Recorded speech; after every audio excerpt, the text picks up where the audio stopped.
Las mismas cualidades que convierten el asesinato de JonBenét Ramsey en uno de los casos sin resolver más populares y notorios de la historia estadounidense son las mismas cualidades que generan algunos de los comentarios más tóxicos que he visto. Cuando mataron a JonBenét Ramsey, los medios de comunicación presentaron una narrativa muy clara en ese momento. La narrativa parecía ser que, por razones desconocidas, los padres de JonBenét la habían decapitado y no había absolutamente ninguna duda al respecto. A pesar de que muchas personas están convencidas de quiénes son los verdaderos culpables, no se ha realizado ningún arresto en el caso, y a pesar de que se han hecho 4 películas de televisión, un documental de Netflix, una entrevista con el Dr. Phil y se han escrito 15 libros sobre el tema e incontables horas de contenido en Internet al respecto, hay muy pocos hechos reales sobre este caso.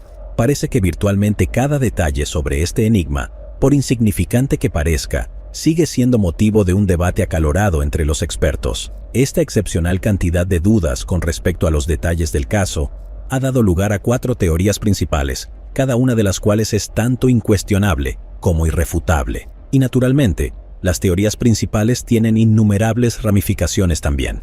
Vamos a analizar cada variación de los posibles hechos en relación con cada teoría posible. Dicho esto, les doy la bienvenida al episodio extra largo de hoy de Mentes Enfermas sobre el asesinato de JonBenét Ramsey. John Ramsey, su padre, nació en Lincoln, Nebraska, en 1943 y obtuvo su licenciatura en Ingeniería Eléctrica en 1966. Ese mismo año, se casó con Lucinda Pash y se unió a la Marina de los Estados Unidos, donde sirvió en el Cuerpo de Ingenieros Civiles. Después de 3 años en Filipinas, sirvió en la Reserva de Atlanta durante 8 años más. Durante este tiempo, también obtuvo su maestría en Administración de Empresas y tuvo 3 hijos con Lucinda, un hijo y 2 hijas. En 1978, a los 35 años, decidió cambiar a su esposa por una modelo más joven y se divorció de Lucinda. 2 años después, se casó con Patsy Paugh, de 23 años. En 1987, tuvieron su primer hijo juntos, Burke, y años después nació su hija JonBenét. El mismo año en que nació su hija, fundó la compañía Advanced Product Group. Más tarde, sería una de las 3 compañías que se fusionarían para formar Access Graphics, una compañía de computadoras que se convertiría en una subsidiaria de Lockheed Martin. Al ser presidente y CEO de Access Graphics, se puede decir que John lo estaba haciendo bastante bien para sí mismo. En 1991, John y su nueva familia se mudaron a Boulder, Colorado, por motivos de trabajo. Al año siguiente, su hija mayor, Elizabeth, y su novio murieron en un accidente automovilístico. Lo chocante es que solo tenía 22 años. La mayoría de los informes indican que John tenía un estilo de crianza bastante distante, es decir, rara vez estaba en casa y siempre estaba trabajando. Esto le dio a Patsy mucho tiempo para mostrar preferencias y vivir a través de su hija. Con respecto a nuestra protagonista de hoy, nació el 6 de agosto de 1990. Era el orgullo y alegría de Patsy, y más importante aún, a diferencia del primer hijo de Patsy, JonBenét era una niña, lo que significaba que podía continuar con la tradición familiar de competir en concursos de belleza. Tanto Patsy como su hermana habían ganado el título de Miss West Virginia, y ella quería que JonBenét siguiera sus pasos como una forma de recuperar su antigua gloria.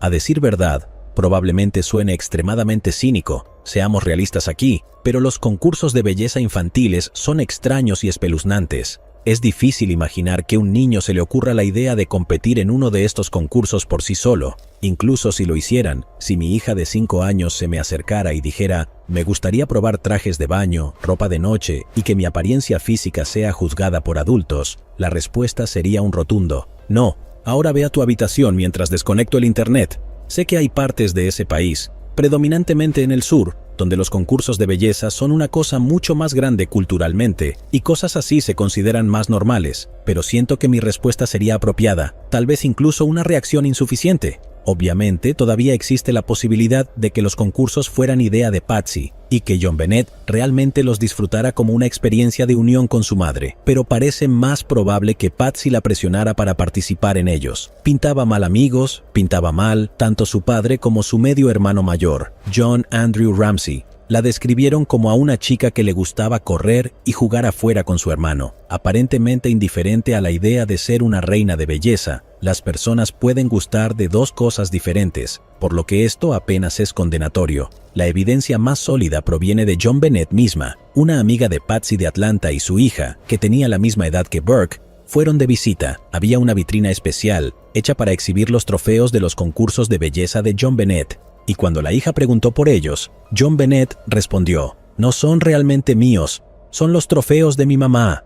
Ya sea que disfrutara de los concursos o no, era buena ganándolos. JonBenét ganó 7 concursos de belleza antes de cumplir la edad de 6 años. Todos los padres tienen un hijo favorito, y parece claro, a partir de evidencia como vídeos caseros, que JonBenét era la favorita de Patsy. Tal vez era porque podía revivir sus sueños de gloria en los concursos a través de su hija, o tal vez era porque Burke, bueno, en palabras inmortales de Hank Hill, ese chico no está bien, pero hablaremos de él más adelante. En la mañana de Navidad de 1996, la familia Ramsey se despertó para abrir sus regalos de Navidad. JonBenét y Patsy recibieron bicicletas, y JonBenét también recibió una gran casa de muñecas, en concreto, una de esas muñecas personalizadas que se suponen que se parecen a ti, pero ella no pensaba que se parecía en absoluto. El regalo principal de Navidad de Burke incluía un tren de juguete eléctrico y un Nintendo 64. Esta familia tenía dinero, así que seguramente recibieron muchos otros regalos pequeños, uno de los cuales mencionaremos más adelante, pero estos eran sus regalos principales. Fue un diciembre anormalmente cálido, con temperaturas en los 50 grados Fahrenheit durante toda la semana de Navidad. Hace 9 días había nevado casi 15 centímetros, pero con las temperaturas por encima del punto de congelación todos los días desde entonces, gran parte de la nieve se había derretido. JonBenét inmediatamente quiso montar en su nueva bicicleta, así que John quitó un poco de la nieve que quedaba del césped para que ella pudiera dar una vuelta con su nuevo regalo antes de prepararse para la fiesta. El resto del día, la familia la pasó en una celebración de Navidad en casa de un amigo. Era una fiesta aburrida de personas ricas, así que lo que probablemente sucedió no es muy importante o interesante. Lo único que importa realmente es que JonBenét estaba comiendo patas de cangrejo y no se sirvió piña en la fiesta. Cuando se fueron esa noche, la niña estaba agotada y se quedó dormida en el auto. En casa, John llevó a su hija dormida a su habitación y la puso en la cama con la ropa de la fiesta. La familia tenía que levantarse temprano al día siguiente para tomar el avión privado de John a Michigan para ver a sus otros hijos, así que todos se fueron a dormir. A la mañana siguiente, Patsy se despertó a las 5:30 de la mañana. Bajó las escaleras para hacer café y encontró en las escaleras una nota de rescate escrita a mano de 2 páginas y media. Solo leyó las primeras 3 oraciones hasta el punto en que mencionaba a su hija. Comprensiblemente, empezó a entrar en pánico y corrió a la habitación de JonBenét para comprobar si estaba allí. Por supuesto, amigos, no estaba allí. Así pues, a las 5:52 de la mañana, llamó al 911 para informar del secuestro. Patsy luego avisó inmediatamente a sus amigos e invitó a todos. Incluso sin haber leído la nota, uno pensaría que ella sabría que llamar tanto a la policía como a todos los demás que conoce va en contra de las reglas en estas situaciones. Pero bueno, John se despertó por todo el alboroto y leyó la nota de rescate completa. Burke dijo durante todo el incidente: ¿sería eso posible con su madre haciendo una llamada histérica al 911 y todos los invitados llegando poco después? Bueno, vivían en una mansión de 8 dormitorios y 11 baños, con una extensión de 1054 metros cuadrados, así que probablemente sí. 3 minutos después de la llamada al 911, llegaron 2 oficiales al lugar. Tomaron la nota de rescate tal como estaba y creyeron que se trataba de un secuestro. Acordonaron la habitación de JonBenét y buscaron señales de intrusión en el resto de la casa. Aunque la casa de Ramsey tenía un sistema de alarma, rara vez se activaba y las puertas no siempre estaban todas cerradas con llave, aunque John insistía en que se había asegurado de cerrarlas todas la noche anterior. La policía se dirigió al sótano para buscar un punto de ingreso. En un momento, la habitación de la hija y Burke fue abierta y un oficial iluminó su linterna dentro, pero Burke permaneció en la cama. Uno de los oficiales llegó a una puerta en el sótano que estaba asegurada con un cerrojo de madera. Como estaba buscando cómo el secuestrador podría haber entrado o salido, el cerrojo cerrado indicaba que esta puerta no se habría usado, así que volvió arriba sin molestarse en abrirla. Boulder era un lugar extremadamente seguro para vivir. Algunas fuentes lo describieron como una especie de pueblo pequeño donde todos conocían a los demás. Esto es completamente inexacto. tiene una población de 100.000 personas, pero supongo que, si solo has vivido en lugares como la ciudad de Nueva York o Los Ángeles, podrías pensar que 100.000 personas es poco y reportarlo como tal. De todas formas, el departamento de policía no estaba preparado para manejar el caso. La ciudad tenía un promedio de un asesinato por año, y en 1996, el de John Bennett Ramsey fue el único asesinato. No voy a decir que fueron incompetentes, aunque a muchos les gusta decirlo, pero ciertamente carecían de experiencia en investigaciones de asesinatos. También parecían tener poco personal, posiblemente porque era el día después de Navidad y todos estaban tomando un tiempo libre. Amigos, defensores y el ministro de la familia llegaron a la escena para mostrar apoyo a la familia y contaminar toda la escena del crimen. John hizo los preparativos para el pago del rescate. Fueron recibidos por Patsy con maquillaje completo y vistiendo el mismo vestido que llevaba la noche anterior. La detective Linda Arndt llegó a la escena a las 8 de la mañana en preparación para una llamada de los secuestradores. La nota de rescate decía que llamarían entre las 8 de la mañana y las 10 de la mañana para coordinar la entrega. Ella era la única detective en la escena. Se notó durante gran parte de la mañana que John y Patsy permanecían en habitaciones diferentes, sin interactuar entre ellos. Patsy estaba entreteniendo principalmente a los invitados mientras John permanecía solo en la cocina, haciendo cosas como revisar el correo, supuestamente bromeando con algunos de los oficiales de policía. Las personas responden al estrés, al trauma y al dolor de diferentes maneras, por lo que, aunque este comportamiento pueda parecer inusual para muchos de nosotros, no es prueba suficiente de nada. A medida que pasaba el tiempo, también pasaba la fecha límite de las 10 de la mañana, pero nadie dijo una palabra, como si a los Ramsey no les importara la fecha límite, porque nunca estuvieron esperando una llamada antes de las 10:30. Linda era la única oficial de policía en la casa de los Ramsey y recibió muchas críticas por su manejo de la escena del crimen, pero creo que eso es una caracterización injusta de los eventos. Ella era la única oficial en una casa llena de gente que no se sospechaba que fuera una escena del crimen, aparte de la habitación de John Bennett. Sinceramente, creo que hizo lo mejor que pudo en esa situación. ¿Debería haber sido toda la casa una escena del crimen? Sí. ¿Deberían haber sacado inmediatamente a todas las personas que no eran de la familia? También sí. Linda llamó repetidamente a refuerzos y aún así fue la única oficial en la casa durante horas porque todos los demás estaban en una reunión. Sí, y por eso me resulta difícil criticarla por lo que sucedió después. Durante 90 minutos, John desapareció. Cuando regresó, parecía excesivamente agitado. Con la esperanza de calmarlo y sacárselo de encima, ya que tenía suficiente gente con la que lidiar por su cuenta, a la 1 de la tarde Linda sugirió que él y un amigo de la familia buscaran en la casa de arriba a abajo para asegurarse de que no hubiera nada fuera de lugar. Esto estaba destinado a ser un trabajo ocupado, ya que ella creía erróneamente que la casa ya había sido buscada adecuadamente por los oficiales de policía que estuvieron allí antes que ella. Al recibir esta instrucción, John y su amigo fueron de inmediato al sótano. John abrió el cerrojo que el oficial había ignorado y entró en la oscura bodega. Sin siquiera encender la luz, se arrodilló y levantó el cuerpo sin vida de su hija. Su amigo gritó pidiendo una ambulancia, y él le quitó la cinta adhesiva de la boca y la llevó arriba. La boca de John Bennett estaba cubierta con cinta adhesiva, sus manos estaban atadas sobre su cabeza y su cuerpo estaba cubierto con una manta blanca. Alrededor de su cuello había una profunda herida de estrangulamiento causada por un garrote casero aún hundido en su cuello. Cuando John llegó a la parte superior de las escaleras del sótano, la detective Linda le ordenó que pusiera el cuerpo en el suelo. Los dos se arrodillaron junto a la niña, con sus rostros a centímetros de distancia. En palabras de Linda en una entrevista de 1999 con ABC, citó: "Tuvimos un intercambio no verbal que nunca olvidaré, y él preguntó si ella estaba muerta, y yo dije sí, está muerta, y le dije que volviera a la habitación y marcara al 911. Mientras nos mirábamos, recuerdo guardar mi pistola junto a mí y contar conscientemente, tengo 18 balas, porque no sabía si todos estaríamos vivos cuando llegara la gente". John fue a la otra habitación y luego regresó con una manta y preguntó si podía cubrirla, pero no esperó respuesta. Obviamente, esto no debería haber sido permitido, pero Linda estaba sola en una casa llena de gente, al menos una de las cuales estaba segura de que era un asesino. Es difícil culparla por intentar evitar esto, Al igual que sería difícil culpar a un inocente John por querer cubrir a su hija en una casa llena de gente. La nota de rescate en sí es completamente ridícula, como dos hombres cayendo de una ventilación. Es el tipo de cosa que podría ser mejor explicada por el personaje de William Dafoe de Boondock Saints, quien deja una nota de rescate de 2.5 páginas, especialmente una escrita a mano. Las notas de rescate deberían tener 2 o 3 frases y estar hechas con recortes de revistas. Todo el mundo lo sabe.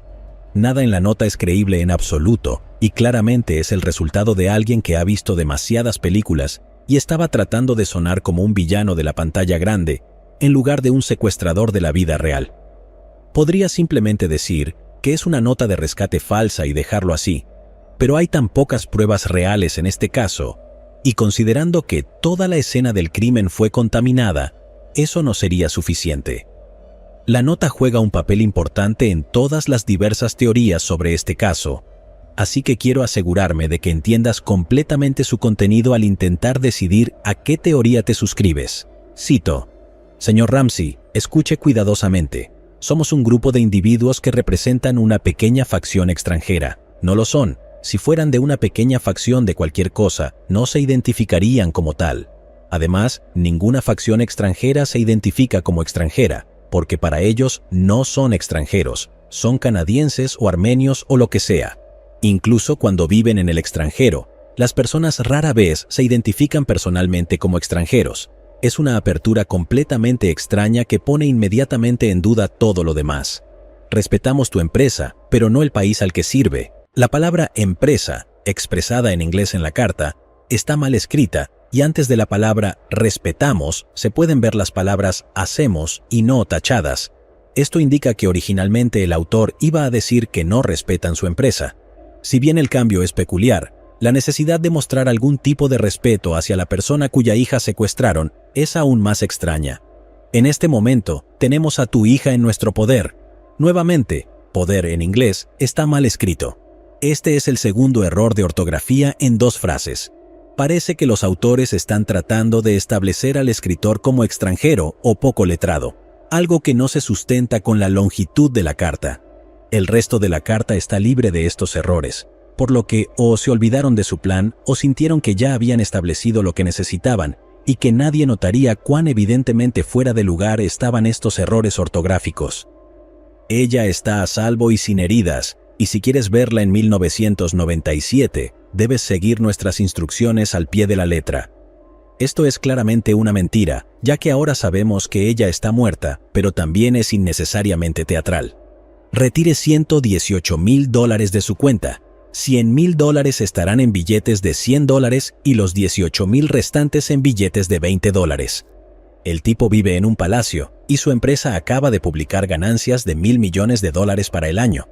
Entiendo que el dinero no lo es todo, a menos que sea extraordinariamente corrupto, pero si también conoce su nombre, también debe tener alguna idea de cuánto vale. Incluso si no tenían idea de quién era el tipo y fue elegido al azar, su casa es enorme. ¿Se tomaría la molestia de secuestrar a un niño de alguien que claramente tiene dinero por solo $118,000? ¿Y qué pasa con esas notas sobre las denominaciones? Es un completo sinsentido. Lo que no es absurdo es que John casualmente acababa de recibir su bono de Navidad de $118,117.50. Es una coincidencia notable. Ese es un número muy específico que muy pocas personas habrían conocido. O bien, esa facción extranjera es muy considerada y solo quiere llevarse su bono en lugar de dejarlo en bancarrota, ya que tanto respetan su negocio, o quieren hacer parecer que alguien de su empresa estaba al tanto del monto de su bono. Asegúrate de llevar un portafolio de tamaño adecuado al banco. La palabra portafolio, expresada en inglés en la carta como attaché completa con el acento en la E, es una elección extraña. Podría ser un intento de hacer que la persona parezca extranjera, o el trabajo de una persona adinerada que está tan desconectada de la realidad que no entiende que la mayoría de las personas no usan comúnmente palabras como attache. Esto también parece una referencia a la película Ruthless People. En la película, un secuestrador da instrucciones que comienzan con «escucha con atención», similar a esta nota. También especifican una marca y número de modelo para el maletín a utilizar, así como instrucciones sobre las denominaciones de los billetes. Todo esto es poco realista para un escenario de secuestro real, a pesar de lo que las películas quieran hacer creer al autor. Sin embargo, su afición por el cine se volverá aún más evidente más adelante. La entrega será agotadora, así que te aconsejo que descanses bien. Eres un secuestrador.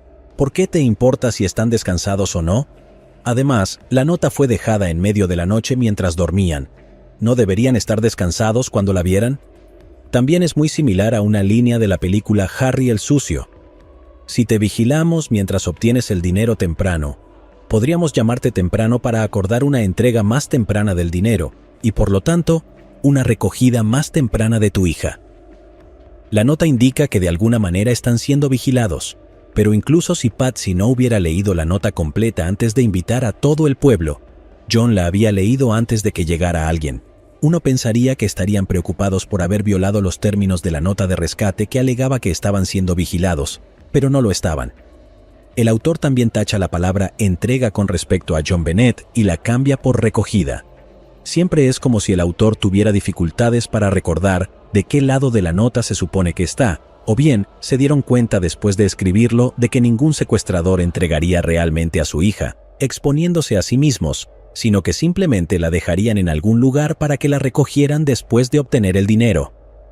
Cualquier desviación de mis instrucciones resultará en la ejecución inmediata de su hija. También se le negarán sus restos para un entierro adecuado. Si a alguien le secuestran a su hijo, eso es suficiente incentivo para que paguen el rescate. La amenaza de negarle sus restos es otra inclusión desconcertante en esta carta.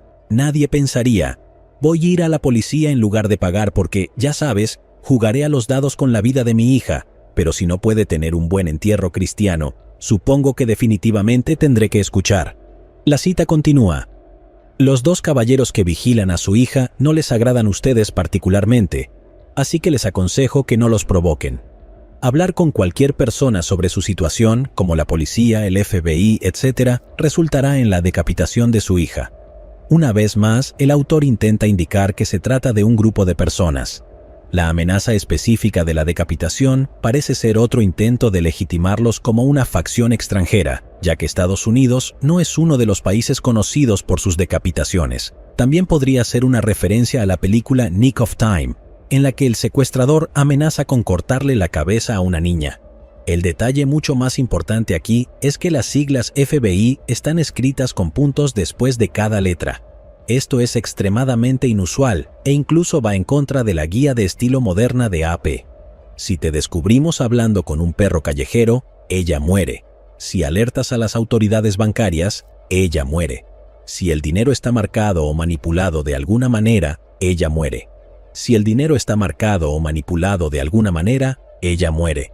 Serás escaneado en busca de dispositivos electrónicos y si se encuentra alguno, ella muere. Una vez más, esto es sacado directamente de las películas. El ritmo repetitivo de si haces X, ella muere, proviene directamente de Ruthless People, y el comentario sobre matarla si hablan con un perro viene de Harry el Sucio. La cita continúa. Podrías intentar engañarnos, pero ten cuidado, estamos familiarizados con las contramedidas y tácticas de las fuerzas del orden. Si intentas superarnos, hay un 99% de probabilidad de que mates a tu hija. Sigue nuestras instrucciones y tendrás un 100% de posibilidades de recuperarla. En primer lugar, esta persona claramente no está familiarizada con nada más que las representaciones cinematográficas de las fuerzas del orden de Hollywood. Pero lo más importante, estás diciendo que hay una posibilidad. ¿Por qué diablos solo das un 99% de probabilidad de matar a John Bennett si intentan superarte?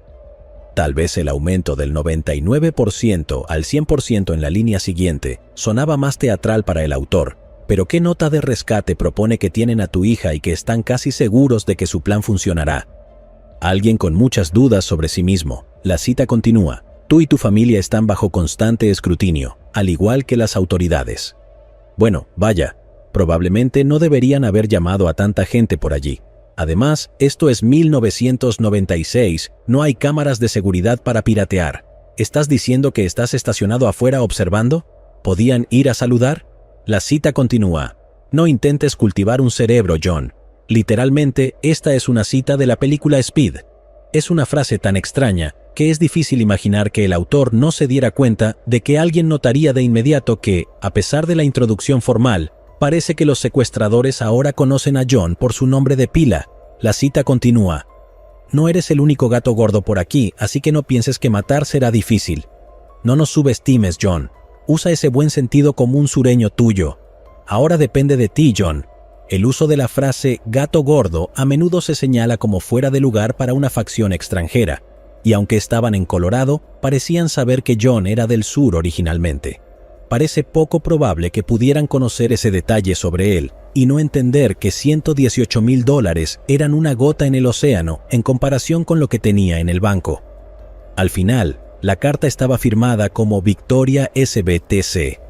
No hace falta decir que las notas de rescate generalmente no incluyen firmas como en una carta formal. Es un poco difícil reclamar el anonimato de una nota de rescate cuando has firmado tu nombre en la evidencia. No se ha identificado ninguna organización relevante con esas iniciales y cualquier suposición sobre su significado generalmente carece de fundamento y es absurda. Si bien los oficiales iniciales en la escena tomaron la nota de rescate tal como estaba, los primeros investigadores que la vieron de inmediato la identificaron como una distracción. Quiero decir, solo escuchen esa completa tontería. El supuesto secuestrador cambió entre usar yo y nosotros, lo que indica que no podían llevar la cuenta de si debían ser un grupo de personas. Sin embargo, aunque el mensaje en sí mismo fuera insignificante, la nota como evidencia definitivamente no lo era. No solo era una nota larga escrita a mano, el culpable ni siquiera llevó la nota consigo. El papel resultó ser de un bloc de notas que pertenecía a Patsy y la pluma utilizada era una pluma de la casa. Sorprendentemente, ambos objetos fueron devueltos a donde pertenecían en la casa. Esto es una posible señal de comportamiento inusual, ya que un secuestrador no tendría realmente cuidado de dejar la casa en orden. Las únicas huellas dactilares en la nota pertenecían a Patsy, John y los oficiales de policía involucrados. Esto en sí mismo no significa mucho, ya que un intruso podría haber usado guantes todo el tiempo que estuvo en la casa, pero sigue siendo parte del contexto general. Ya que se sabía que la nota había sido escrita dentro de la casa, la longitud es un asunto bastante importante. La policía estima que habría tomado aproximadamente 21 minutos y medio escribirlo todo. Días después, la policía también encontraría lo que se llamó una nota de rescate de práctica. La nota de práctica solo contenía las palabras «Señor y señora Ramsey», pero fue arrancada del bloc de notas y tirada junto con la página debajo de ella, donde parte de la tinta se filtró a través de la página. Esto implica que la carta original iba a ser redactada dirigiéndose a ambos padres antes de que el autor reconsiderara y la escribiera directamente a John. Debido a que quien dejó la nota se tomó la molestia de escribir tanto, hay una muestra muy grande que se puede utilizar para el análisis de la escritura a mano. Si bien los testimonios de expertos en análisis de escritura siguen siendo permitidos en la corte, siguen siendo fuertemente criticados como subjetivos y pseudocientíficos. Objetivos o no, el resultado de estos análisis fueron bastante interesantes. Basados en las comparaciones con la nota de rescate y otras muestras de escritura, los expertos pudieron descartar tanto a John como a Burke como el posible autor. También descartaron a cualquier persona ajena a la familia que estuviera involucrada en el caso. La única persona que no fue descartada fue Patsy. No fue etiquetada como una coincidencia definitiva en la escritura, pero se encontraron más de 200 similitudes entre la nota de rescate y sus muestras de escritura. Entre ellas, la afición por los signos de exclamación y el uso de puntos y siglas. Sin embargo, lo más incriminatorio son las propias letras. Aquí tienes un ejemplo particularmente interesante de algunas de las similitudes al comparar la escritura. La muestra de Patsy está escrita claramente con una pluma de punta fina, por lo que las formas de las letras no serán coincidencias asombrosas aquí, aunque en muchos de los otros ejemplos sí lo son. Lo que es inusual es el agrupamiento de letras en las palabras. En ambos ejemplos, la letra E está unida a la letra L y la siguiente E está separada. El siguiente grupo de 4 letras están escritas unidas entre sí, con las 3 últimas letras aisladas. Hay muchos ejemplos de letras unidas tanto en la escritura de Patsy como en la nota de rescate, además de la forma general de las letras, pero este realmente resalta como algo específico de su escritura. Reitero que la escritura de Patsy no fue declarada como una coincidencia y simplemente no fue descartada, pero si ella no fue la autora, parece que el verdadero autor estaba familiarizado con la escritura de Patsy y estaba tratando de hacer que pareciera que ella la escribió. En este sentido, no necesitamos analizar cada palabra que fue hablada al 911. En cambio, piénsalo como jazz, tenemos que escuchar las palabras que no se dijeron al operador. Patsy llamó al 911 a las 5:52 de la mañana cuando el operador respondió. Patsy inmediatamente dio su dirección y dijo que tenían un secuestro. Hasta aquí todo bien, ya que todos aprendimos en aquel entonces a dar de inmediato nuestra ubicación y la naturaleza del problema al llamar. El operador intentó obtener información calmadamente, pero Patsy parecía frenética. Cuando le preguntaron por su hija, Patsy dice que tiene 6 años y es rubia. En ningún momento menciona el nombre de John Bennett, lo cual parece muy extraño. Pero en un estado genuino de pánico puede ser difícil organizar tus pensamientos y decidir qué detalles son los más importantes para ofrecer a la policía. El operador preguntó si la nota de rescate dice quién se llevó a John Bennett. Patsy primero dice que no, luego dice que no sabe y menciona la nota nuevamente antes de decir SBTC Victoria. Esta última parte a menudo se menciona como una inconsistencia en su relato, aunque según lo que afirmó a la policía, solo había leído las 2 primeras frases de la nota de rescate antes de llamar al 911, pero luego responde quién lo firmó. Esto se puede explicar fácilmente por el hecho de que ella tenía la nota en la mano y simplemente la miró al final para ver si estaba firmada. La refutación común de esta idea es que ella dice las 2 últimas líneas en el orden opuesto en el que aparecen en la nota, lo que muchos interpretan como que ella lo estaba recitando de memoria y lo dijo al revés. Yo argumentaría que ella leyó SBTC y al no poder entenderlo, leyó la línea anterior también ya que era solo una palabra. No estoy afirmando la inocencia de Patsy, solo encuentro este argumento extremadamente poco convincente. El operador informó a Patsy que un oficial estaba en camino y tomó su nombre mientras Patsy pasaba por lo que suena como un poco de histeria repitiendo «por favor» y «apúrense» una y otra vez. El operador repite que alguien está en camino y Patsy respira profundamente, momento en el que vuelve a decir «apúrense, apúrense, apúrense» y cuelga el teléfono, o eso pensó. Lo que siguió es difícil de entender. El audio ha sido sometido a cancelación de ruido y amplificación para tratar de hacerlo más claro. Incluso con el audio sin editar, se puede escuchar claramente a Patsy diciendo algo en el fondo, aunque es difícil distinguir qué. Parece haber 3 voces diferentes, Patsy, un hombre adulto y un niño. Ya que se suponía que nadie más estaría en la casa, y de hecho no había nadie cuando la policía llegó 3 minutos después, es lógico pensar que las otras 2 voces que se escucharon eran las de John y Burke, asumiendo que realmente sean sus voces. Existe cierta controversia de que puedan ser artefactos del proceso de edición realizado en la grabación, ya que lo que podemos escuchar parece ser una cinta analógica e incluso puede ser una copia de una copia. También es importante recordar que el ruido de fondo puede provenir de ambos lados de la llamada, por lo que puede ser ruido de fondo del centro de llamadas del 911. Incluso si asumimos que son voces, el diálogo exacto sigue siendo difícil de entender. Hay un par de propuestas diferentes sobre lo que se está diciendo. Si quieres intentar escuchar por ti mismo, te recomiendo pausar este video y tratar de encontrar el audio sin subtítulos para escuchar primero, ya que una vez que sepas lo que supuestamente está allí, lo escucharás cada vez, ya sea claro o no. Aquí hay una transcripción de lo que se cree que se dijo después de que Patsy dejara el teléfono pensando que estaba colgado. John, no estamos hablando contigo. Patsy, ¿qué hiciste? ¿Qué hiciste? Ayúdame, Jesús. Burke, ¿qué encontraste? ¿O me van a arrestar? En este punto, la llamada al 911 se desconecta. Otra cosa rápida sobre esta llamada telefónica. Al comienzo de la llamada, lo primero que dice Patsy es, necesitamos un policía.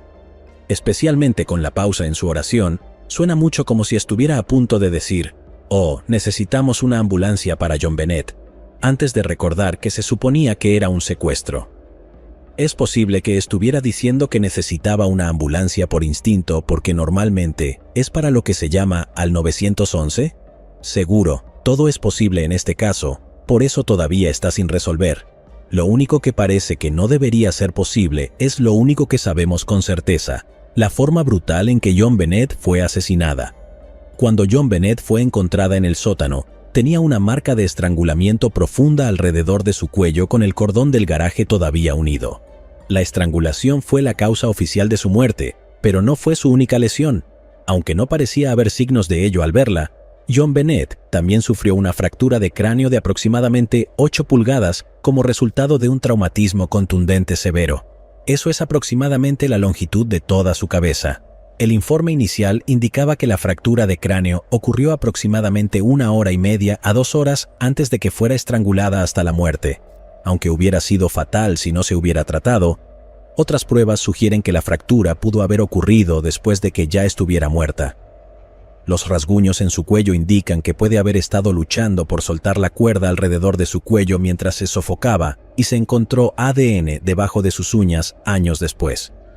John Bennett llevaba una camisa blanca de manga larga con una estrella plateada bordada, unos pantalones largos y ropa interior. Tanto los pantalones largos como la ropa interior estaban manchados de sangre y orina. Junto a su cuerpo había una bata de noche de Barbie que tenía sangre en ella, lo cual era evidencia de una lesión vaginal e inflamación crónica que podría ser indicativa de abuso a largo plazo, aunque este tipo de abuso no está establecido como un hecho y fue motivo de controversia entre profesionales médicos. No había nada que indicara una inserción de pene, pero definitivamente era una posibilidad alguna otra forma de abuso sexual. Se encontró que el área vaginal había sido limpiada con un paño. 2 conjuntos peculiares de lesiones eran 2 pares de marcas circulares, uno en su cuello y otro en su espalda. La lesión parecía tener el mismo tamaño y ambos conjuntos estaban a la misma distancia exacta. También se observó que las cuerdas atadas alrededor de las muñecas de John Bennett estaban sueltas y no habrían sido útiles para atarla realmente. También se cree ampliamente que fue atada después de su muerte como parte de la escenificación de la escena del crimen. La autopsia también señaló que lo último que había comido dentro de las últimas horas antes de morir fue piña. Había algunas muestras de ADN tomadas de John Bennett Ramsey. Se encontraron muestras en sus pantalones largos y ropa interior. Estas eran muestras muy pequeñas y durante años no pudieron ser analizadas. También se encontró ADN debajo de sus uñas, así como en la cuerda de estrangulamiento. Es extremadamente importante tener en cuenta que, en todos estos casos, el ADN encontrado era ADN de contacto. No se encontró sangre, saliva, orina o semen ajeno. El ADN de contacto es simplemente ADN de células de piel desprendidas y es algo extremadamente complicado. Se transfiere con mucha facilidad de una persona o superficie a otra, y es muy difícil confiar en él, ya que hay demasiadas explicaciones inocentes para la aparición de ADN de contacto, independientemente de dónde se encuentre. A pesar de la naturaleza potencialmente inútil de este tipo de ADN, cuando se realizaron avances y se pudieron analizar estas muestras, se descubrió que el ADN pertenecía a una persona conocida como hombre no identificado. El ADN no coincidía con ningún miembro de la familia Ramsey ni con nadie conocido por ellos, y no estaba en la base de datos del FBI. Con esta información, en 2008, 2 años después de que Patsy muriera de cáncer de ovario, la fiscal del distrito de Boulder, Mary Lacey, exoneró públicamente a la familia Ramsey. Esto fue considerado prematuro por muchos expertos en ADN, pero tampoco tenía validez legal de ninguna manera. La investigación ha mejorado aún más desde entonces y ahora hay 2 conjuntos de ADN diferentes, además del de John Bennett, encontrados en su ropa interior. Se reveló que no solo el ADN en la cuerda de estrangulamiento, sino también el de la parte trasera de la bata de noche de Barbie y el de debajo de sus uñas no coincide con ninguna de las ubicaciones entre sí. La historia del ADN no ha terminado aún. John propuso que quería que se enviara el ADN para pruebas privadas en lugar de estar bajo el control del Departamento de Policía de Boulder. Ya sea culpable o inocente, más pruebas parece que no le perjudicarían. Si es inocente, por supuesto que quiere hacer todo lo posible para encontrar al asesino de su hija, sin importar cuán fútil parezca. Si es culpable, sabe que identificar el ADN puede dirigir las sospechas hacia otro lugar. Y si de alguna manera se identificara algo relacionado con él, bueno, ¿y qué? Todo es ADN de contacto y vivían juntos, por lo que hay innumerables razones no sospechosas por las que su ADN podría haber terminado en su ropa o artículos del hogar. No obstante, queda un poco más de evidencia por resolver antes de abordar las diferentes teorías. En primer lugar, el garrote fue hecho usando cuerda de nylon y uno de los pinceles de pintura de Patsy. El pincel de pintura se rompió en 3 piezas. La tercera parte del medio se usó para el garrote. La parte con las cerdas se colocó en la bandeja de la bodega junto con sus otros pinceles de pintura, y la tercera pieza nunca se encontró. La cuerda de nylon utilizada para el garrote fue la misma que se utilizó para atar a John Bennett. Ya mencionamos que sus ataduras estaban demasiado sueltas para ser efectivas, pero esto también es interpretado por los psicólogos como una señal de que quien hizo esto para escenificar la escena era alguien que se preocupaba por John Bennett. Un atacante al azar simplemente habría atado nudos rápidamente sin preocuparse por el bienestar de la víctima. Hablando de los nudos, se utilizaron 3 tipos diferentes. Existe desacuerdo sobre la complejidad de estos nudos y quién sería capaz de hacerlos. Se cree que tanto John como Patsy sabrían cómo hacer varios nudos porque tenían al menos un barco. John también había aprendido varios nudos mientras estaba en la marina, y es posible que incluso haya aprendido a hacer un garrote durante el entrenamiento cuerpo a cuerpo, ya que es un arma simple y efectiva que se puede hacer rápidamente con materiales que una persona podría tener a mano. Se especula que Burke también podría haber sabido hacer nudos porque se mencionó que estuvo en los Scouts, por lo general erróneamente informado como los Boy Scouts. A los 9 años, solo habría sido un cachorro scout que trata más sobre artes y manualidades que habilidades reales de supervivencia. Por supuesto, lo que aprendieron depende de los padres a cargo, pero mi opinión personal, basada en mi experiencia como explorador, es que a su edad probablemente habría sabido cómo hacer un nudo, pero no los otros 2. No solo los otros 2 nudos probablemente eran demasiado sofisticados, sino que enseñar nudos corredizos generalmente se evita a tan corta edad, ya que servirían de poco o ningún uso, pero podrían resultar extremadamente peligrosos. La cinta adhesiva que había cubierto la boca de John Bennett también parecía haber sido colocada allí después de su muerte. No había señales en la cinta de que hubiera habido resistencia de ninguna manera, lo cual estaría presente si ella estuviera viva e incapaz de respirar. En cuanto a de dónde provinieron la cinta adhesiva y la cuerda de nylon, bueno, esa es una pregunta interesante. No había rollo de cinta adhesiva en ninguna parte de la casa, ni ninguna fuente para la cuerda de nylon. Algunas personas especulan que podrían haber sido comprados en una tienda cercana y luego desechados en el basurero de un vecino. Si bien pudieron rastrear la compra hasta una tienda, solo se mencionaron los precios y no los artículos. Tanto la cinta como la cuerda habrían costado 1,99 cada una, y Patsy había comprado 2 artículos que costaban 1,99 cada uno una semana antes del asesinato. Hay 2 problemas evidentes con este escenario. El primero es que comprarlos una semana antes indica un nivel de premeditación que no parece tener sentido si alguno de los Ramsey estuvo involucrado. El otro problema es que estoy seguro de que la mitad de los artículos en la tienda cuestan 1,99. La última prueba material para este caso es la ventana rota en el sótano. Aunque se pasó por alto durante la primera inspección del sótano, había una ventana con un vidrio roto. Curiosamente, John mencionó voluntariamente el hecho de que él había roto la ventana meses antes cuando se quedó afuera de la casa, y nunca se arregló porque asumió que Patsy llamaría a alguien para que se encargara de eso. La ventana parecía estar cubierta de telarañas y no había sido alterada, pero luego se demostró que técnicamente era posible entrar a la casa utilizando la ventana rota sin perturbar las telarañas. También había una maleta grande de Samsonite empujada contra la pared debajo de la ventana, que podría haber sido utilizada como taburete para ayudar a un intruso a escapar por la ventana. La familia Ramsey insistió en que esa maleta estaba fuera de lugar y nunca se habría dejado allí normalmente. Los Ramsey contrataron abogados de inmediato, lo cual está bien. Incluso si eres inocente, nunca digas ni una palabra sin la presencia de un abogado. Lo que resulta curioso para la mayoría es que tenían abogados separados. Supongo que esto es algo recomendado en lugar de sospechoso, como normalmente se retrata, pero la mayoría de nosotros tendría suerte de poder pagar a un abogado, por lo que la opción de tener abogados separados nunca se plantearía. Además, la mayoría de nosotros probablemente no estamos preocupados de que tanto nosotros como nuestras parejas vayan a ser sospechosos de asesinato, así que supongo que esa es otra razón por la que esto nos resultaría desconocido. Para consternación de la policía, volvieron a Atlanta. Desde Atlanta, una semana después del asesinato, realizaron su primera entrevista en televisión. Esto también molestó a la policía, ya que no habían estado cooperando con las solicitudes de interrogatorios oficiales. Hay mucho análisis de esta entrevista, aunque no encuentro que gran parte del diálogo sea especialmente sustancial. El único comentario particularmente interesante es que John dice: "Te encontraremos. Esa es mi única misión por el resto de mi vida". Esta declaración implica que él no espera realmente encontrar a un asesino. Podría ser simplemente una mala elección de palabras. Pero te prometo que el resto de las críticas sobre la elección de palabras son mucho más minuciosas que esto.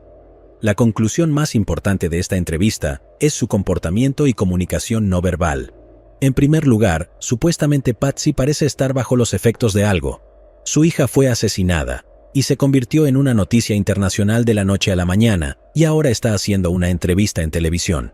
Incluso sin la presión de la entrevista, si necesitaba tomar algo de Xanax para superar el momento emocionalmente devastador, no creo que nadie le culpe por eso. Más importante aún, sus muestras de dolor y emoción, especialmente cuando comienza a llorar y necesita componerse, parecen genuinas, según la opinión de muchos expertos.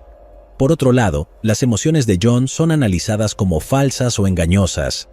Ciertamente, hay razones para esto además de la culpabilidad. Se requiere un cierto nivel de sociopatía para convertirse en presidente y CEO de una compañía multimillonaria, por lo que él podría ser inocente y simplemente estar tratando de fingir lo que parecen ser emociones apropiadas. Además, esta fue su segunda hija que murió en 4 años. Ese nivel de trauma podría dejar a una persona completamente emocionalmente muerta por dentro, o simplemente podría ser culpable como el diablo. Bueno, nada está descartado. Cuando los Ramsey por fin acordaron hablar con la policía 4 meses después del asesinato, iba a requerir algunas concesiones por parte del departamento de policía. Lo más importante y desconcertante es que se les proporcionarían copias de las declaraciones iniciales que habían hecho al hablar con la policía anteriormente. Eso es básicamente algo inaudito. La única razón lógica por la que una persona querría esas declaraciones es para asegurarse de que su historia sea coherente. Y eso no es algo que la policía quiera facilitar activamente. Ya había evidencia de que los Ramsey cambiaron su historia, sin mencionar que su historia no coincide con los hechos. Un cambio notable es cuando la policía llegó por primera vez. Patsy dijo que bajó las escaleras, encontró la nota de rescate y luego subió corriendo para ver si John Bennett estaba en su habitación. La historia cambió rápidamente a decir que vio que John Bennett no estaba en su habitación, bajó corriendo y luego encontró la nota de rescate. Incluso si ya sabía que John Bennett estaba muerta, esto no tiene sentido desde un punto de vista táctico, ya que el orden de estas dos cosas no importa realmente. Lo que es aún menos sensato es creer que alguien olvidaría el orden en que sucedieron esas dos cosas. Sé que nos encanta hablar de cómo cambia memoria, y lo hace. Si vieras a alguien comer un tazón de cereal, probablemente no podrían decirte si agarraron primero el cereal o el tazón de los gabinetes, aunque haya sucedido minutos antes. Pero este escenario es un poco diferente. Nuestros cerebros están programados para recordar el trauma como una herramienta de supervivencia.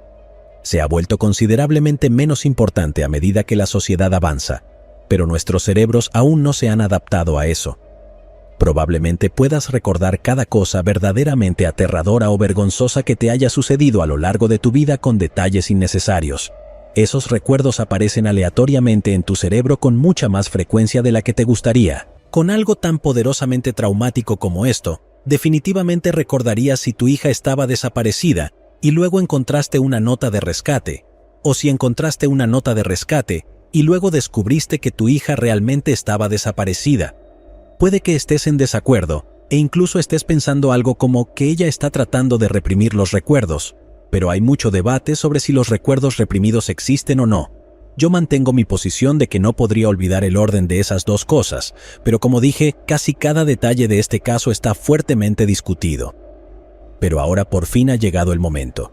Tenemos suficientes detalles relevantes para examinar las 4 teorías principales. Mientras entendemos por qué ninguna de ellas se ajusta perfectamente a los hechos del caso, los Ramsey llegaron a casa después de su fiesta. A pesar de su afirmación de llevar a John Bennett dormida directamente a su cama, no fue John Bennett. sino Patsy quien estaba exhausta e inmediatamente se fue a la cama sin molestarse en quitarse el maquillaje o cambiarse de ropa de la fiesta. John les dio a los niños un refrigerio nocturno, piña, y luego los envió a ambos a sus habitaciones.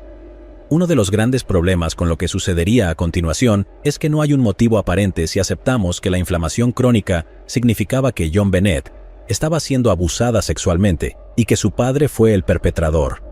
Podemos especular cómo las cosas podrían haber salido mal en este caso en particular.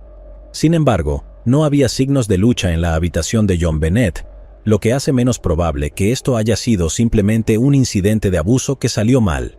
Sin que ella luchara de alguna manera, el motivo del asesinato se vuelve más confuso. Un abusador habitual de su propia hija preferiría mantenerla viva para un abuso continuo en lugar de asesinarla de forma repentina y violenta. Incluso si esto comenzó como un abuso que salió mal, la fractura de cráneo fue tan grave que casi con certeza no pudo haber sido algo tan simple como resbalar y golpear su cabeza en el suelo. Si algo así fuera suficiente para explicar la lesión en la cabeza, aún no explicaría el acto absolutamente brutal que condujo a su muerte por asfixia.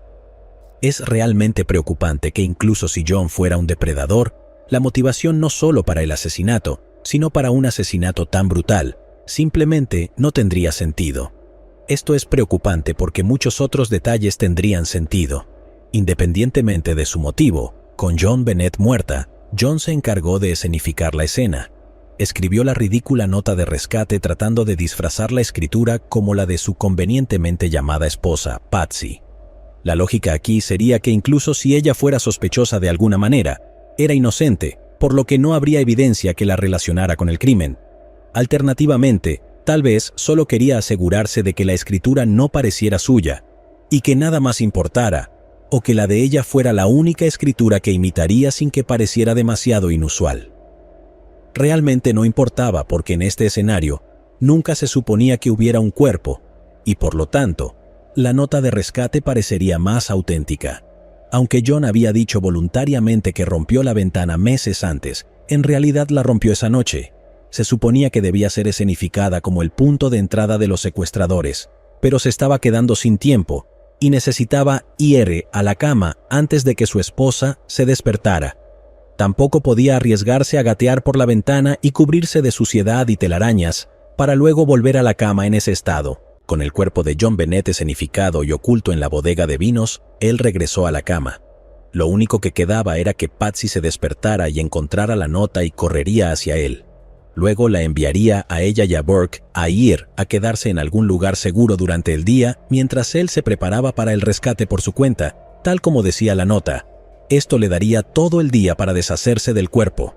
Después de todo, la nota decía claramente que no llamara a la policía y que los secuestradores llamarían mañana entre las 8 y las 10 de la mañana para coordinar el intercambio.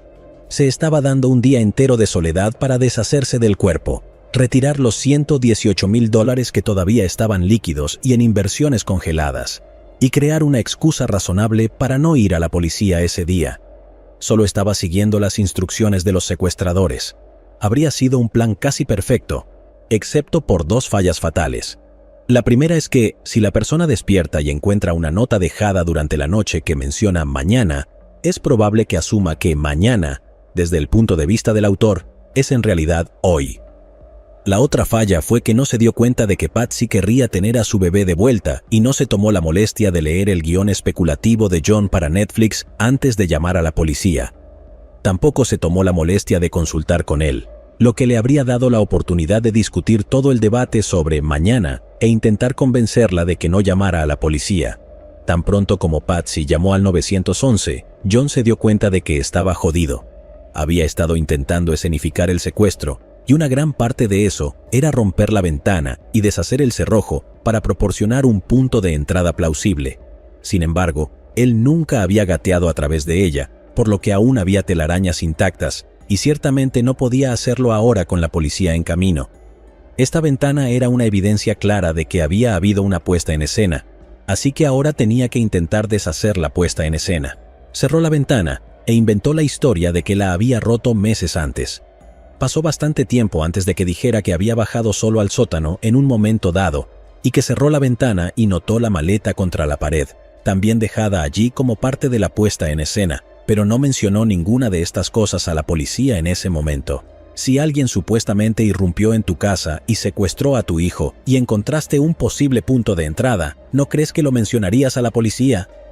Más tarde, John afirmaría que al principio no le pareció inusual que la ventana estuviera abierta, ya que dejaban la ventana del sótano abierta para dejar entrar aire frío porque el sótano se ponía demasiado caliente. Hay un mundo en el que eso tiene sentido, pero no es un mundo en el que él rompió la ventana 4 meses antes. Una ventana rota es igual de efectiva para dejar entrar aire frío que una ventana abierta. El resto de la historia se desarrolló prácticamente como describimos anteriormente. En un momento, mientras los oficiales estaban en la casa, John intentó cambiar sus planes de vuelo, no programada justo el mismo día en que su hija fue encontrada asesinada. La especulación es que su razón para volar a Atlanta ese día es porque allí vivían todos sus amigos abogados y él absolutamente necesitaba uno. Muchos detalles sospechosos de repente tienen sentido basándose en esta teoría, pero hay algunos problemas. El primero es la falta de motivo. Si él hubiera estado abusando crónicamente de John Bennett, ¿por qué de repente recurrir al asesinato y de manera tan brutal? El momento, justo horas antes de que supuestamente volaran a Michigan, y la naturaleza descuidada hacen que la premeditación parezca poco probable. Pero ¿qué podría haber sucedido para desencadenar tal explosión violenta de repente? Incluso si fuera un sociópata vicioso, la brutalidad y naturaleza personal del asesinato no concuerdan con el cuidado que se dio a su cuerpo durante la puesta en escena. Las ataduras en sus manos estaban sueltas y estaba envuelta en una manta. Sería una cosa si simplemente la hubieran estrangulado con las manos, pero esas acciones indican un nivel de afecto hacia John Bennett que no parece posible en una persona que improvisaría un arma para estrangularla con la suficiente fuerza como para dejar marcas profundas alrededor de su cuello. También está el asunto de las pruebas y en algunos casos la falta de pruebas. Para creer que John, o de hecho cualquier miembro de la familia Ramsey, cometió el asesinato, tenemos que creer que son simultáneamente los criminales más tontos y brillantes que existen. La nota de rescate es idiotamente estúpida, y dejar el comienzo de un borrador donde se podría encontrar es extremadamente descuidado. Por otro lado, no había rollos de cinta adhesiva ni cuerda de nylon en ninguna parte de la casa, excepto en el cuerpo de John Bennett. ¿Cómo es posible que alguien sea lo suficientemente cuidadoso como para eliminar esas evidencias sin ser visto mientras comete tantas acciones obviamente estúpidas? Sería posible argumentar que John simplemente se quedó sin tiempo y no pudo terminar la puesta en escena. Pero la nota de rescate es un problema enorme. La nota genera tanta sospecha sobre la familia por ser obviamente falsa, y una persona lo suficientemente astuta como para organizar adecuadamente el crimen no podría ser lo suficientemente estúpida como para no darse cuenta de lo incriminatoria que era esa nota. Una de las mejores explicaciones para que una persona inteligente dejara esa nota es que tal vez estén tan desconectados de la realidad que creen que las cosas en las películas son como la vida real para las personas comunes, pero eso parece poco probable. Incluso si es cierto, John hizo su fortuna después de la universidad, y aunque es difícil de determinar, no parece que haya crecido extremadamente rico. Basado en la carrera de su padre, pudo haber tenido una crianza de clase media alta, pero no hay indicios de que estuviera desconectado de la realidad por su nivel de riqueza. En el libro The Death of Innocence, escrito por la familia Ramsey, John escribió: "La teoría de la policía, hasta donde yo sé, ha sido que Patsy o yo nos despertamos en medio de la noche, golpeamos a John Bennett en un ataque violento y luego organizamos todo para que pareciera un secuestro. A menudo les he dicho a mis amigos que si intentara organizar esto como la policía afirma, podría haberlo hecho de manera mucho más convincente". No está claro si este libro fue la inspiración para "Sí lo hice" de O.J. Simpson. La familia regresó de su fiesta y Patsy estaba un poco estresada. Tenía una niña de 6 años que lloriqueaba y no había comido mucho, y aún tenía que prepararse para un viaje temprano al día siguiente. Era un viaje que más tarde admitió que no quería hacer realmente, lo que podría aumentar sus niveles de estrés. Preparó un tazón de piña para que John Bennett pudiera comer algo y se fue a la cama y luego se quedó despierta para terminar de prepararse para el vuelo al día siguiente. Esto no está confirmado, pero hay una fuerte especulación de que John Bennett mojó la cama esa noche, basado en algunas pruebas como una lámina de plástico en su cama, manchas de orina en su ropa y un paquete de pañales colgando a medio camino de un armario. Se cree que este incidente, combinado con todo el estrés del día, provocó que Patty estallara en ira. Si bien un asesinato brutal no es normalmente el resultado de problemas para ir al baño, estos problemas pueden ser una causa importante de la ira parental. Inmediatamente encuentro este motivo sospechoso. Entiendo que estar muy estresado y tener un niño sucio no es agradable, pero ella también tenía 6 años y mojar la cama puede ocurrir a veces. Y no es agradable para el niño involucrado, así que no lo hizo a propósito ni por berrinche. Incluso si John Bennett tenía problemas crónicos de mojar la cama, como algunos han sugerido, esto parece ser lo menos importante para Patsy. Hay pruebas y testimonios de que Burke tenía problemas mucho más grandes para ir al baño y solía embarrar sus heces, especialmente en las cosas de John Bennett. Podrías argumentar que el estrés prolongado de la situación por fin afectó a Patsy, pero parece menos probable que el hecho de que la niña menor mojara accidentalmente la cama fuera el detonante final. De todos modos, según esta teoría, hubo algún tipo de estallido de ira de Patsy en el baño de John Bennett. La empujó con fuerza y su cabeza golpeó una superficie dura, como el borde de una bañera, causando la fractura del cráneo. John Bennett se desplomó en el suelo y Patsy creyó que estaba muerta.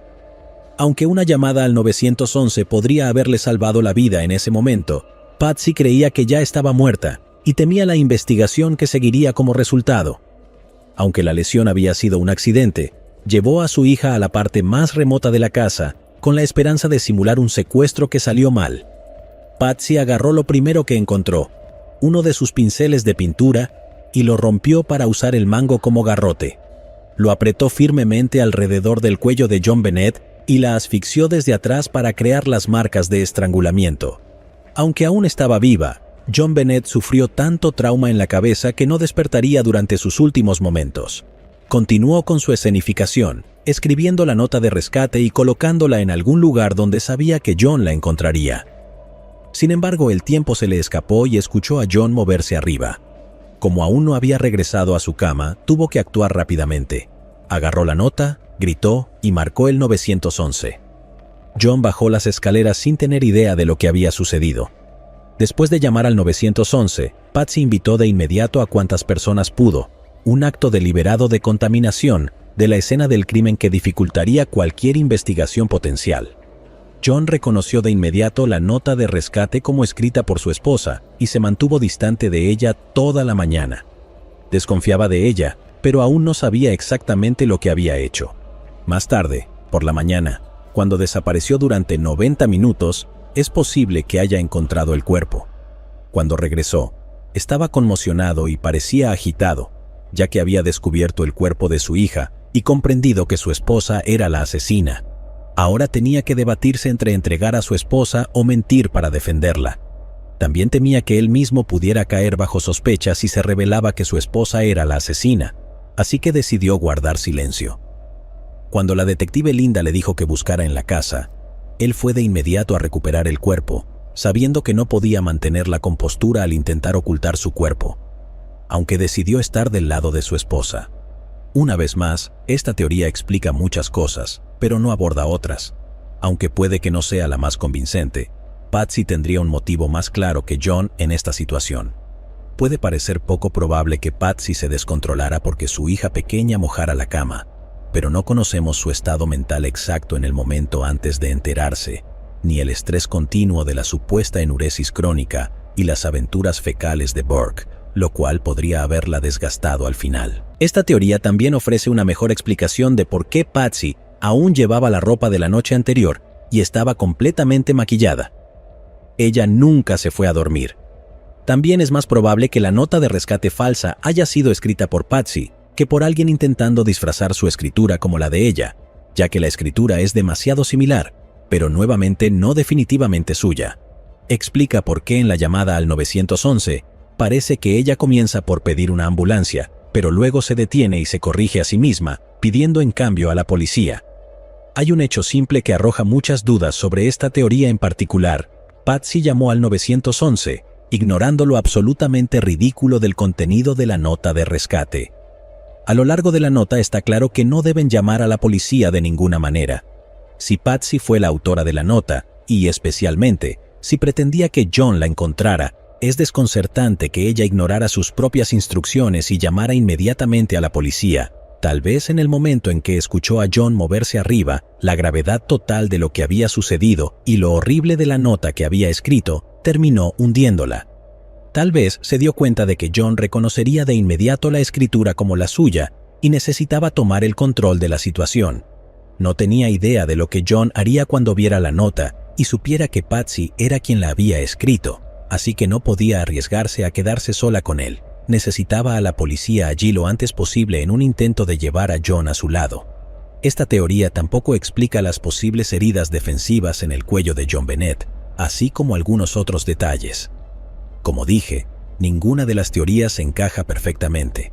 También, como dije, hay muchas variaciones sobre la teoría de que John o Patsy lo hicieron, y también hay teorías de que ambos la mataron, o que uno de ellos lo hizo y el otro intentó encubrirlo. No podemos cubrir todas las variaciones de cada teoría, pero al menos tienes una comprensión básica de las premisas principales de cada una de estas teorías. Sin embargo, hay un detalle que no ha sido abordado por ninguna de estas teorías, y ese es Burke. Burke, quien supuestamente estaba dormido en la cama durante todo el incidente. Burke, a quien se mencionó en entrevistas posteriores por la familia, fue despertado por Patsy corriendo a su habitación y gritando, «¿Dónde está mi bebé?», antes de llamar a la policía, pero supuestamente él nunca salió de su habitación. Burke, quien supuestamente sentía celos de su hermana, llegó al punto de manchar con sus heces una caja de dulces que ella recibió en Navidad. Se informa con frecuencia que Burke sentía celos de John Bennett, y esto no sería inesperado, ya que estaba bastante claro que ella era la favorita de Patsy, y John estaba demasiado ocupado trabajando como para estar allí mucho.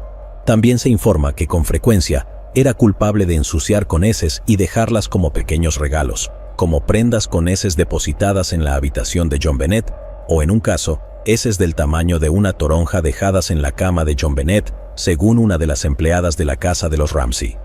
No se deben descartar, pero las dos cosas no están necesariamente relacionadas.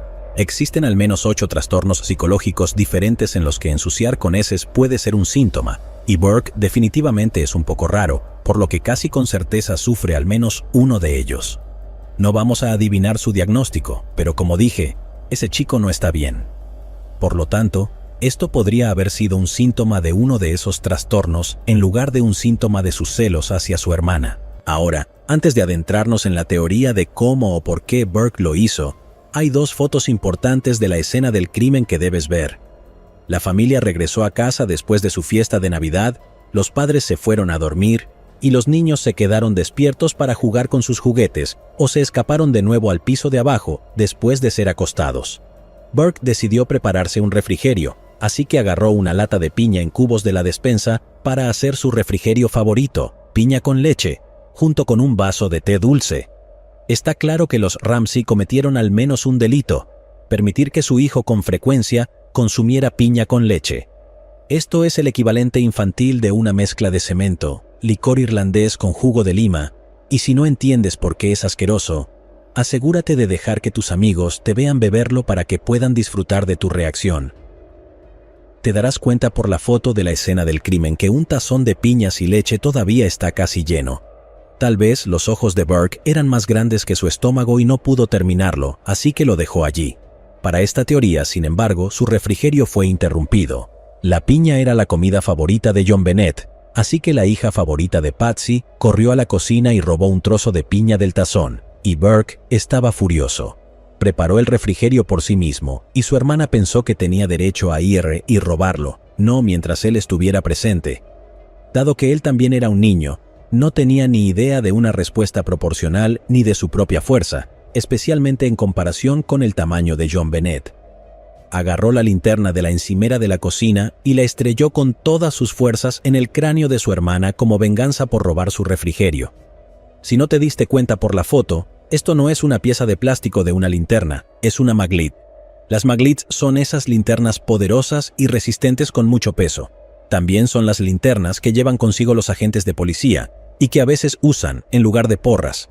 El golpe de un objeto tan pesado, lanzado con tanta fuerza, hizo que el cuerpo de John Bennett cayera al suelo de inmediato. Burke agarró un trozo suelto de una vía de tren de la otra habitación para tocar a su hermana. Las pruebas mostraron que los conectores de metal de un trozo idéntico de vía de tren dejaron marcas muy similares a las que se encontraron en el cuello y la espalda de John Bennett, y los pares de marcas dejadas estaban casi exactamente a la misma distancia que las marcas encontradas en ella.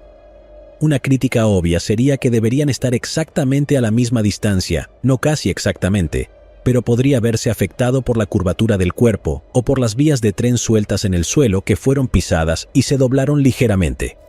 Burke probablemente tocó a su hermana varias veces sin que ella mostrara ningún signo de vida.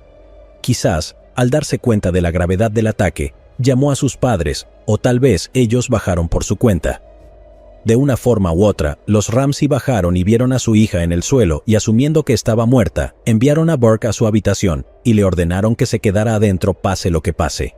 Sabían que Burke no había querido matar a John Bennett y que era un niño, por lo que no iría a la cárcel, pero ya sabían que era un niño extraño, y después de este incidente seguramente se lo llevarían a alguna instalación psiquiátrica. Quiero decir, era solo un niño y no se daba cuenta de su propia fuerza, por lo que en realidad esto probablemente no sucedería, pero los Ramsey acababan de perder a uno de sus hijos, así que no estaban preparados para perder al otro. Pasaron el resto de la noche intentando simular el secuestro juntos. Patsy escribió la nota de rescate mientras John llevaba a su hija al sótano para simular el secuestro que salió mal. Envolvió el cordón alrededor del cuello de John Bennett y lo apretó, pero de repente todo se volvió aún peor. John Bennett abrió los ojos y comenzó a agarrar el cordón. ¿Qué diablos se suponía que debía hacer? Pensó que ella estaba muerta. Si supiera que estaba viva, simplemente podrían haber dicho que los niños estaban jugando bruscamente y que ella se cayó. Ahora que estaba viva, si llamaban al 911, no solo tendría que explicar cómo recibió una fractura de cráneo tan grave, sino también por qué John Bennett decía que se despertó con un cordón alrededor de su cuello, un cuello que ahora tenía marcas de ligaduras. Por instinto de autopreservación, John no tuvo más opción que terminar el trabajo. Cuando Patsy hizo la llamada al 911, Burke oyó sus gritos y no pudo evitar desobedecer las órdenes de sus padres y bajar. Hay un punto en el que supuestamente se puede escuchar la conversación en el momento de la llamada telefónica.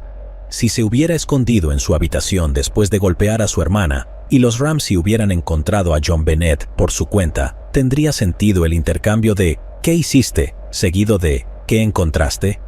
Burke es apresurado de vuelta a su habitación antes de que llegue la policía y se le exige que se quede allí. Esta teoría tiene el motivo más creíble de todos los miembros de la familia Ramsey. Los hermanos pelean todo el tiempo, y la idea de que Burke pudiera estar lo suficientemente enojado por un trozo de piña robada como para golpear a su hermana con lo que sea que estuviera a su alrededor es bastante creíble. La narrativa se puede construir para encajar bastante bien con la mayoría de las pruebas. Sin embargo, cuanto más se ajusta la narrativa a las pruebas, más dudosa se vuelve. Si tenemos que explicar las posibles heridas defensivas en John Bennett debido a que John continuó apretando después de que ella se despertó, es realmente difícil de aceptar. Él estaba simulando un asesinato para no perder a sus dos hijos, pero si ella aún estaba viva, ¿por qué no salvar al hijo favorito y sacrificar al extraño? La motivación de Burke tiene sentido aquí, pero la motivación de los padres parece más ficción que realidad. No es imposible que sintieran que esto era necesario en lugar de llamar al 911, y tal vez pensaron que podrían aprovechar su riqueza y estatus en la comunidad para hacer que la gente creyera la mentira. O tal vez fue una decisión impulsiva de la que se arrepintieron de inmediato, pero era demasiado tarde para retractarse una vez que se hizo esa llamada al 911. Sin embargo, un dato interesante sobre la linterna es que la familia afirmó que no era suya. De todas las piezas de evidencia para impugnar, ¿por qué centrarse tanto en la linterna?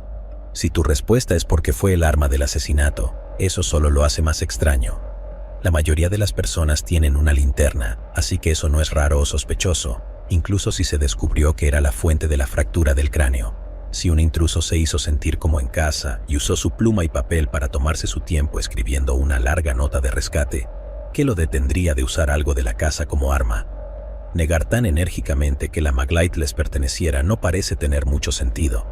También está la posibilidad de que realmente no fuera de ellos. La linterna podría haber pertenecido a un oficial de policía que la dejó allí, o podría haber sido dejada por un intruso. Y por supuesto, necesitamos hablar más sobre la piña. cuando por fin interrogaron a Burke, siendo un niño, fue extraño. Él ya era un poco extraño de por sí, pero esto fue diferente. Parecía como si hubiera sido intensamente entrenado o como si hubiera captado por su cuenta escuchando las conversaciones de sus padres que la piña era una señal de culpabilidad. Cuando lo interrogaron sobre los bocadillos que disfrutaba su hermana, se esforzó por mencionar solo bocadillos sin piña, incluso cuando la pregunta se limitaba explícitamente a las frutas. Hubo una pausa muy larga antes de que admitiera, tal vez piña, tal vez. También le mostraron la foto de la escena del crimen que mencionamos anteriormente, la de la leche con fruta, y le pidieron que la describiera. Burke dijo que se parecía a su mesa del comedor y confirmó que la casa de jengibre en la imagen era una que él y John Bennett habían hecho juntos. Cuando le preguntaron qué había en el tazón junto a la piña, lo miró durante mucho tiempo y dice, «Oh», y luego continúa describiendo el vaso con una bolsita de té en él, en su lugar. Esto es muy sospechoso, pero no necesariamente apunta a la culpabilidad de Burke. Incluso si no estuvo involucrado, puede haber recibido instrucciones de no mencionar la piña. Recuerda que, en la línea de tiempo original de los eventos, John Bennett se quedó dormida en el auto y John la llevó a la cama de inmediato. Si ella comió piña en la casa esa noche, significa que la historia era una mentira. Los Ramsey continuarían contradiciendo su versión varias veces, pero la piña seguía siendo un punto de discordia como indicador temprano de que estaban mintiendo, además de proporcionar el motivo más claro para que alguno de los miembros de la familia atacara a John Bennett. Mientras hablamos de Burke, hay otra cosa que debe mencionarse, y es su entrevista con el Dr. Phil en 2016. Burke es muy criticado por esta entrevista, y muchas personas dicen que parece culpable como el pecado como resultado, pero tengo que estar en desacuerdo. Uno de los elementos clave de la entrevista que a la gente le resulta inquietante es la sonrisa de Burke. Tiene esta gran y extraña sonrisa durante toda la entrevista. Me encantaría poder mostrarles a todos su gran y estúpida sonrisa, pero si usamos siquiera un cuadro de Dr. Phil, su equipo de derechos de autor reclamará este video antes de que termine de subirse. Pero respecto a la sonrisa de Burke, el nerviosismo y otros comportamientos aparentemente extraños, mi opinión personal es simplemente dejarlo pasar. En primer lugar, probablemente sea neurodivergente de alguna manera. En segundo lugar, es una situación extremadamente incómoda para alguien, especialmente alguien que no está acostumbrado a hacer entrevistas. Además, su vida prácticamente terminó a los 9 años. Ya solo era el hermano de John Bennett antes de todo eso. Y desde el día en que fue asesinada, él ha sido visto solo como el hermano de John Bennett, el asesino de John Bennett o el hijo del asesino de John Bennett. Los tabloides y los paparazzi convirtieron la vida de la familia en un circo mediático durante años. Ah, sí, esta entrevista se emitió el mismo día que un documental de la CBS acusaba directamente a Burke de asesinato. Dado todo esto, creo que podemos dejar pasar su incomodidad social con el Dr. Phil. Eso no lo absuelve de sospecha. Solo significa que la entrevista no prueba nada. Ah, y la CBS llegó a un acuerdo en la demanda por difamación de $750 millones de Burke sobre esa película por una cantidad no divulgada, pero puedes apostar a que fue mucho. Ahora hemos cubierto a los 3 miembros. No diré que los 3 escenarios tienen la misma probabilidad, pero ninguno de ellos es tan sólido como para que los otros 2 no generen suficiente duda razonable para evitar una condena. Pero ahora es momento de analizar la cuarta teoría, la teoría de que supuestamente la policía de Boulder no estaba interesada en investigar. ¿Y si en realidad no fue un miembro de la familia quien hizo esto? Las 3 teorías que hemos analizado hasta ahora comparten un detalle importante en común: la fractura accidental del cráneo de John Bennett, que la hizo parecer muerta, y luego fue estrangulada hasta la muerte con un garrote. Esto fue hallado en la autopsia original, pero ¿y si está equivocado? ¿Y si la estrangularon primero y el golpe en la cabeza no ocurrió hasta que ya estaba muerta? Como dije, prácticamente cada detalle en este caso es controvertido. Y esto no es solo especulación infundada.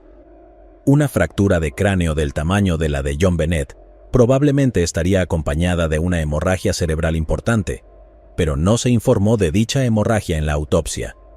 Sin embargo, se observaron pequeñas hemorragias en sus ojos, lo cual es lo que se esperaría cuando una persona es estrangulada mientras aún está viva.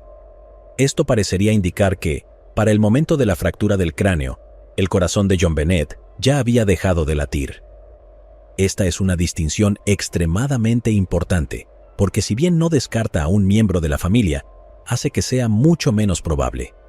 Un golpe accidental en la cabeza, o incluso uno intencional más severo de lo planeado, seguido de la puesta en escena del crimen, tendría sentido para un miembro de la familia. Quiero decir, sigue siendo extraño, pero todo este caso es extraño, por lo que sería muy plausible. Normalmente los garrotes se usan como un medio de control, especialmente en agresiones sexuales. El cabello de John Bennett estaba enredado en los nudos del garrote y las marcas en su cuello indicaban que estaba tratando de defenderse. Si bien no es imposible, este tipo de asesinato sin ningún golpe accidental que lo preceda es extremadamente improbable para un miembro de la familia. Según el fiscal de distrito de Colorado Springs, Bob Russell, los padres no matan de esa manera, golpean, tiran al niño, le pegan en la cabeza, hacen cosas así. Luego está el asunto de lo terrible que habría sido el trabajo de los Ramsey si intentaran simular el crimen. Olvidemos por un momento la puesta en escena física del crimen, que fue terrible, y veamos las acciones de los Ramsey. En primer lugar, debemos asumir que, incluso si Burke golpeó a John Bennett con la linterna, un niño de 9 años no sería capaz de hacer el resto solo. Esto significa que, si fue alguien de la familia, Patsy o John tuvieron que estar involucrados. Si Patsy estuvo involucrada, ¿por qué llamaría al 911 antes de tener la oportunidad de quitar el cuerpo de la casa, especialmente después de escribir en la nota varias veces que no llamaran en absoluto? Si John estuvo involucrado, ¿por qué insistiría ante la policía que habían cerrado todas las puertas la noche anterior? Estaban intentando determinar un posible punto de entrada, entonces ¿por qué no darles uno? Para que los Ramsey estuvieran involucrados, tendrían que haber sido extraordinariamente estúpidos. John tenía una maestría y era presidente y CEO de una empresa tecnológica, mientras que Patsy tenía un título en periodismo y había soñado con seguir una carrera como periodista seria antes de quedar embarazada y convertirse en una ama de casa millonaria.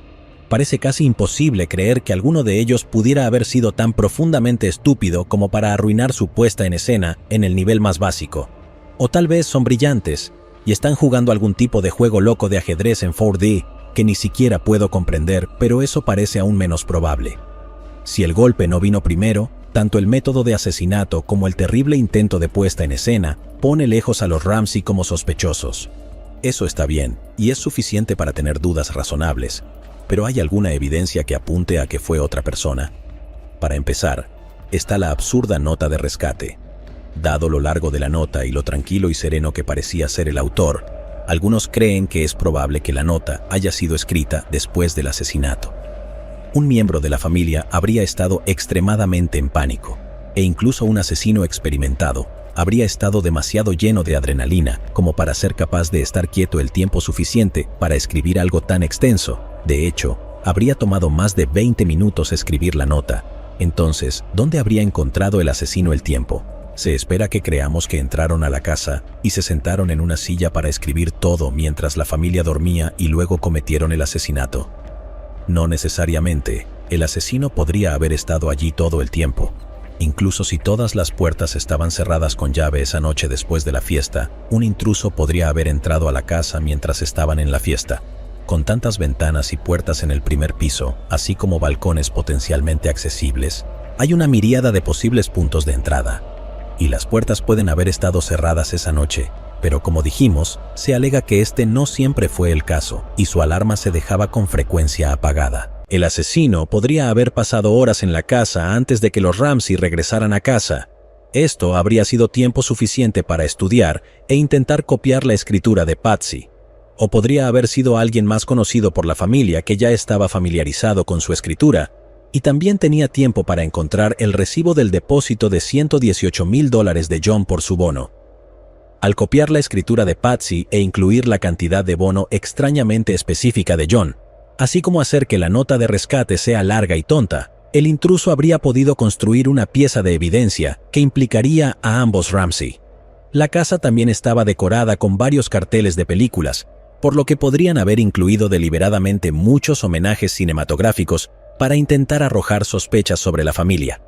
En este escenario, el intruso podría haberse escondido en el dormitorio de invitados, ubicado justo al lado del dormitorio de John Bennett.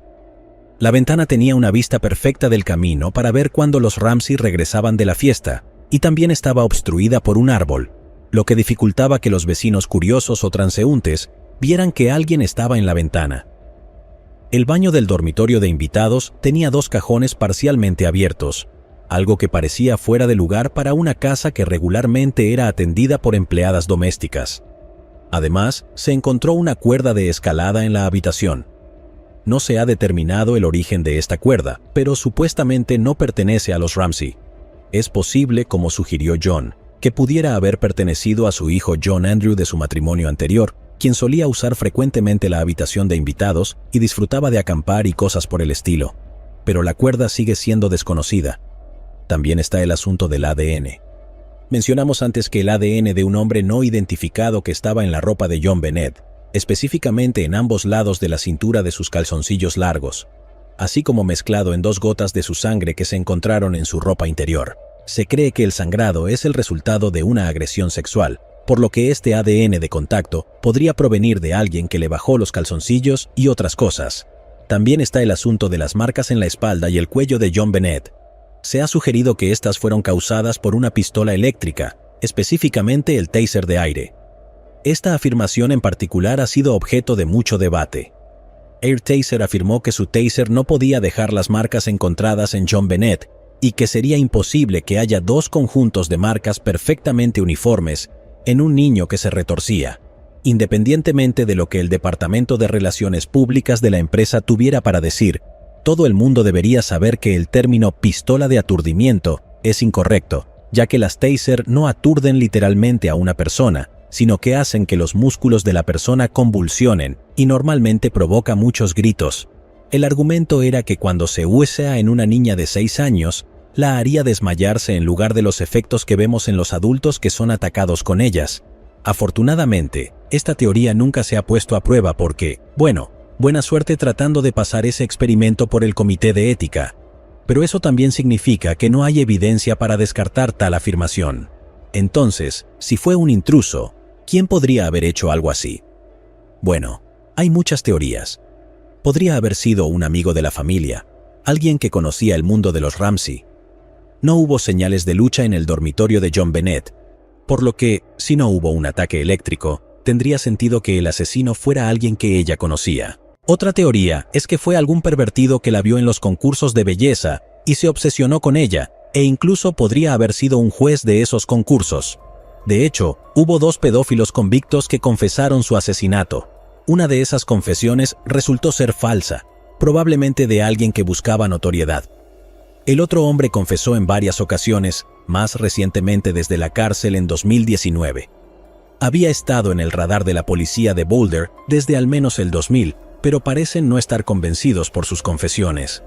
Con o sin el ataque eléctrico, la teoría del intruso está lejos de ser imposible. Alguien que se cuela mientras la familia está fuera, escribiendo una nota de rescate falsa para culpar a los padres, luego agrediendo sexualmente y asesinando a John Bennett, no suena tan ridículo.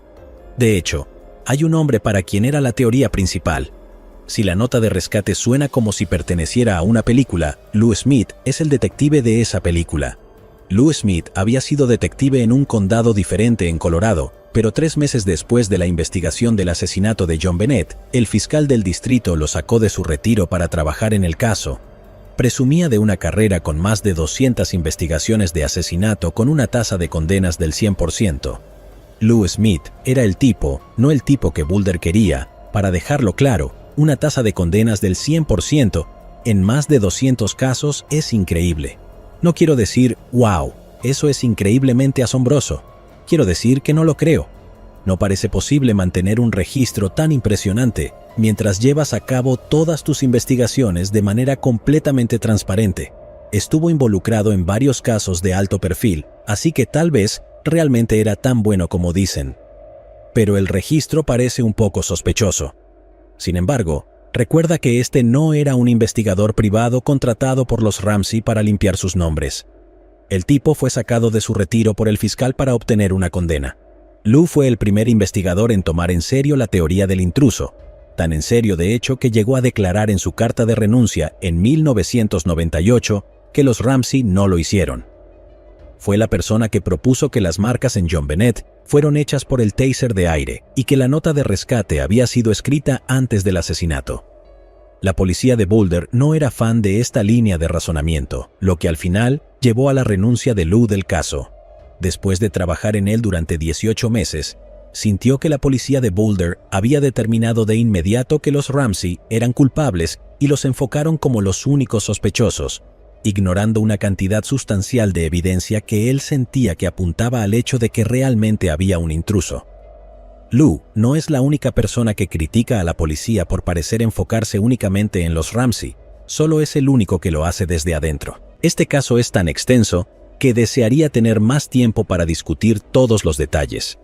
Está el asunto de cuántas bicicletas había en Navidad, la llamada telefónica pedófila a su amigo de la infancia el día del asesinato de John Bennett diciendo, tenía a una niña pequeña.